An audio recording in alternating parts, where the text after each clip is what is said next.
How has you've got a couple new faces to your left? How's that going with Cade and I guess Yash? Great. I think the benefit, like everybody's asked and talked about this year, is the same group from last year. And so it makes it easy of whoever's in there at that moment. We just get to keep rolling and pick up right where you left off. Everybody's speaking the same language. We're all comfortable, especially, like Cade, Chandler. Those guys have been here 3-4 years now, too, together. So it just makes it easy, and it's nice. When did you hear the news about Icky and how, off concerning was it?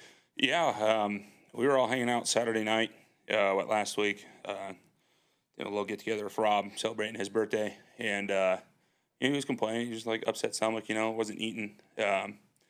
And then he texted, the group chat Sunday. He's like, "Hey boys, I'm going getting an appendectomy right now." We're just like, "Oh shoot!" And so we didn't know if it burst, if it didn't, whatever the story was. So finally saw him today. He's doing good. It's brutal. It's gonna take his time to recover, and it's just those things happen. When something like that comes through the group chat, do you assume it's serious or he might be trying to mess with you? Yeah, no, it's there's definitely a lot of banter going on in there for sure.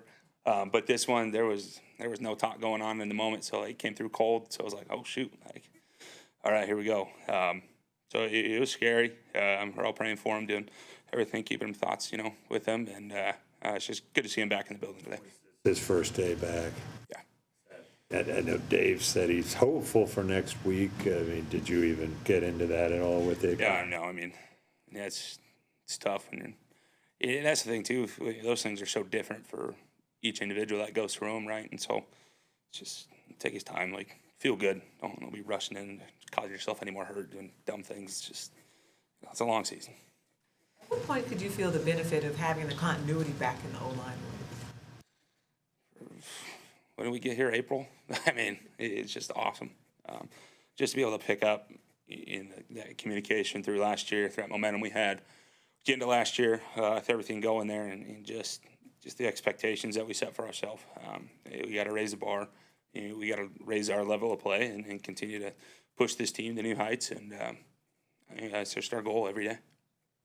With regard to keeping things going, how does that affect you guys, knowing that after you finally started to massage things into the right place, now you have that happen? Yeah, I think it's expected. It's offensive line so brutal. You obviously you're hopeful not to lose anybody. You definitely don't expect to lose anybody with this, appendix stuff going on. But things are going to happen, and it's that next man up mentality, and we all embrace that. We all understand our roles in what it is, and we're all coaching each other up. Whether you're going left, right, center, you got to be ready to plug and play, and we can't miss a beat. And so, definitely earlier than anticipated, and not the football related way anticipated, but just part of it. But having it happen now, does it give you a little bit added prep time as opposed to if somebody had gone down on a Sunday, have to come back? Oh yeah, for sure. I think back last year at the Cardinals, Cade was playing center at the time, woke up sick. Brady jumped in at center. That's wake up Sunday morning hey, you're starting the game. It's okay, here we go. So it's things that we're accustomed to. It's just part of this game, and unfortunate, but it's a brutal. Football's brutal. It sucks. It hurts, and it's a long season to get to February. So we're rolling with it. Do you think people understand how brutal? Absolutely not. No, not a chance. No way. It's so fun when you're watching on TV. It's exciting. I'm excited for this weekend. College football's back. It's gonna be great. It's gonna be fun watching. But even watching, Monday night games, Thursday night games, whatever it is, I still tell my wife when I'm watching, I get to pick up those NFL slates. I'm just shoot. How do I do that? That looks miserable. What's going on out there? But you get in the mode, and you go play ball. Answer that question. You keep coming back. Why? You say that again? I was going to say, you mentioned how brutal it is, and yet the smile on your face to do it It's the again. best thing in the world. It's so twisted. We all got to be a little twisted in our heads to enjoy what we do. there's the mental challenge of it, especially at center now, breaking down a defense, seeing different things. But the physical nature of, at some point, it's just man on man, and I'm going to be better than you.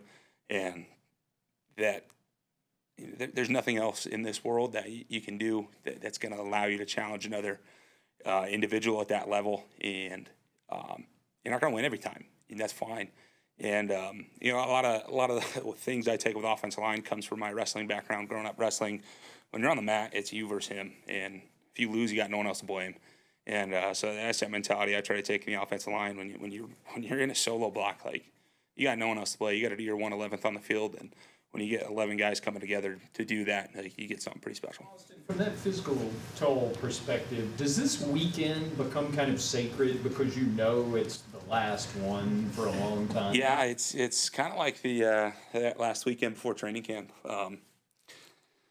You enjoy it, you love it, and then you kind of get home from church on Sunday. Kind of kids are napping, and you're just like, this is it. Like, it's go time now. And so it's so Sunday scaries, right? It's like, all right, we're here, we made it. And, it's kind of that tease, because we'll come in and get that bonus day Monday, Tuesday will be a regular off day. So it's kind of that hybrid waiting around to really go get after it. But it's here.